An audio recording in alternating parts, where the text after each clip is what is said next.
अकड़ गया।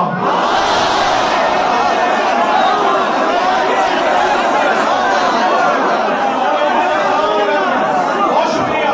इब्लीस का काम ही करना था। जब इब्लीस ने अल्लाह ने कहा सजदा कर, इब्लीस अकड़ गया। जब वहां का जन्नत से निकाल दिया तो जन्नत से गिरने जो अकड़ गया वो इब्लीस है। इब्लीस की हाल को देखिएगा कि इब्लीस की तरह से जो मुनकिर अकड़ गया, इब्लीस की तरह से जो मुनकिर अकड़ गया, इब्लीस की तरह से जो मुनकिर अकड़ गया, उसको निजात की वो निजात में डर गया।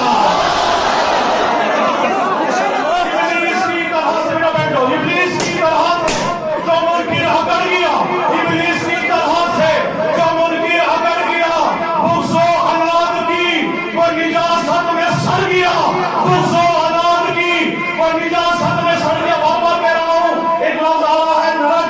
नरक कहते हैं दोज़ख को, किसको कहते हैं?